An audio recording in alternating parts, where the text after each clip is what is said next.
We talk about the Riot the night before Woodstock and how 10 years after, never really wanted to play the festival. Our special guest is drummer Ric Lee. I'm John Beaudin from Rock History Music. The brand new 10 Years After album is called A Sting in the Tail. It's going to be released on March 19th.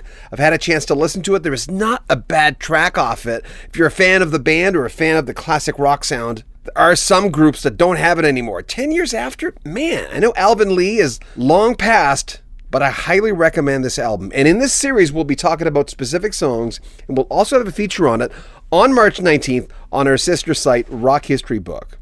What was it like? I heard Alvin saying, oh, yeah, we're in a helicopter. We could practically smell the pot with the open door. What was that like going in? Yeah. What was it? What? Sorry. What was it like going into Woodstock?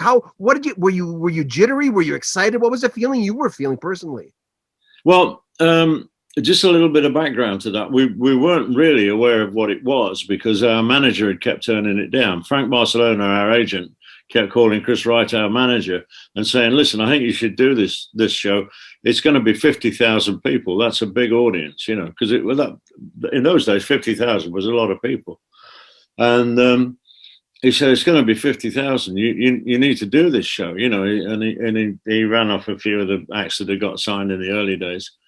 And then as time progressed, you know, he kept saying to him, he kept ringing up, and Chris kept saying, well, what do we want to do a field in upstate New York for, you know? And it's 50,000 people, you know, it's a big audience. And by the way, so-and-so has just signed for it, and somebody else has just signed, and someone else. And then Chris said, yeah, but what's the money?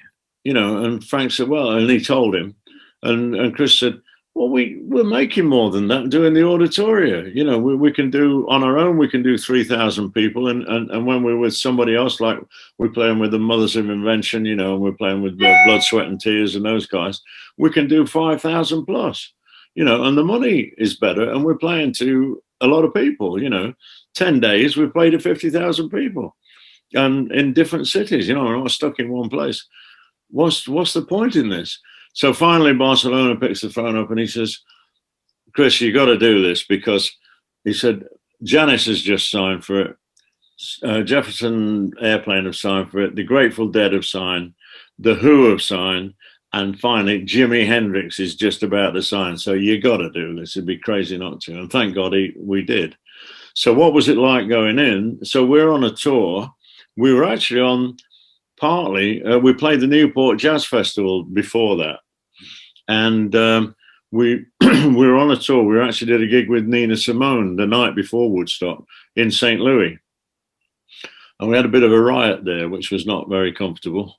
Anyway, we managed to get out of it okay. And then we jumped on the plane and went down to Woodstock. So by the way, let me interrupt you. What was the riot about? Why was there a riot? Oh, it was a stupid situation. Nina did the support spot. The audience were fine, but they had these great big barriers in front of the stage, which we hated. We always liked the audience to be close to us. We always used to work with and work the audience. And Chick and I used to, for I'm Going Home, the closing number, we used to get the audience to come to the stage. So Chick did that. I mean, I couldn't do it where I was on the stage. There were no drum risers in those days. I was on the flat stage with everybody else. And Alvin was into I'm Going Home, and Chick was summoning the audience, and they all did run towards the barriers. And the security guys who were down there got panicked, and they all ran up on the stage, and they tried to take Alvin off. And Alvin is quite a big guy, you know, and fought them off and carried on singing to play. You know, the golden rule in any situation is keep playing. We had actually with us, we had Mrs. Anheuser-Busch from Budweiser fame with her two young children. We'd met her on the plane there, and we invited her to the gig, and she said, oh, yeah, I'd love to come. I'll bring the children. And thank God we'd persuaded her to watch the show from the side of the stage rather than being out in the audience.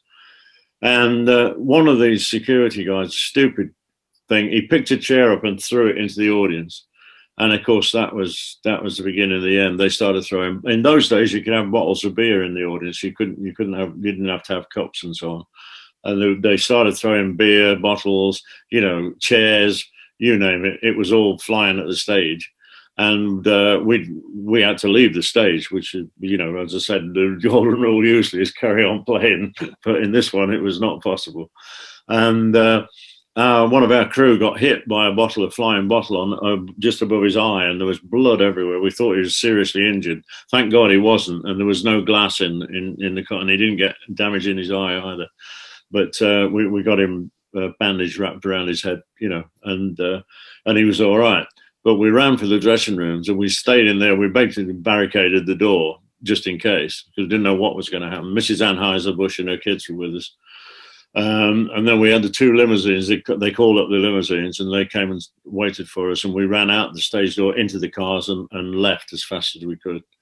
And then, of course, the next morning, I think it was something like 4 o'clock or 6 o'clock, we had to go to the airport, flew down to New York. 2 cars picked us up and took us up to Bethel, where there was a Holiday Inn, which was like the headquarters for the bands. And we thought, oh, great, we can get a room here. We can have a kip. We're going to go on later. Of course, we got to get a room. There were no rooms. All the bands had taken all the rooms. We ended up in a room, I think, with Janice and Big Brother and the guys. And the only thing you could do was like stretch out on the floor and put your rucksack down and hope you could probably get a bit of a sleep. But no sooner we got in that position than Dee Anthony, who was our American manager, came running up and said, hey, you've got to go to the site. They want you there now. And this was like 2 o'clock in the afternoon. And we're thinking, well, hang on a minute. We're supposed to be going on in the evening. But whatever. So we went to get in the cars, and he said, no, we can't get any closer than this. We were 6 miles from the site. He said, everybody's abandoned cars. All the roads are jammed. You can't get there. So we're going to go in by helicopter. So we went up to this helipad. And there was one machine standing there with the rotors turning slowly. And I went to get on it. And as I went to get on it, this big guy with a ponytail and glasses pushed me out of the way. And he had 4 other guys with him, or 3 other guys. And that turned out to be Albert Grossman and Crosby, Stills and Young. Nash came later, apparently. I thought he was there with us, but I read Graham's book, and he arrived there later. And I was going to argue the toss, and Dee said, forget it. He said there'll be another chopper along in a minute. So they went off in what I thought was our helicopter. So you were sandwiched with Country Joe and the band, right? You were sandwiched between those 2, right? Later on, yeah. So what happened was we got in the chopper, and we had a medic with us. I had my first wife was with me at the time. So we were in that first chopper. And when I saw the enormity of the crowd and everything, I mean, I didn't start shaking, but I was just gobsmacked with the size of it, not seeing anything that big before. We did a show actually in Seattle, which I always think is the forerunner of Woodstock, about June that year, I think it was, or it might have been a little earlier. And I think there was 50,000 at that one. And when you look at the running order, a lot of the bands that were on Woodstock were on that one as well. Although they had some extras, like they had Chuck Berry on that and Bo Diddley, all the acts that we loved when we were learning that stuff. That was the music we listened to, A Sting in the Tail is the name of the brand new 10 Years After album. It'll be released on March 19th. And Ric Lee has a brand new book called Headstocks to Woodstock. There'll be links in the description of this video. Make sure you comment on our video, subscribe to our channel, and share our video. We'll have more from Ric Lee in a few days. I'm John Beaudin from Rock History Music.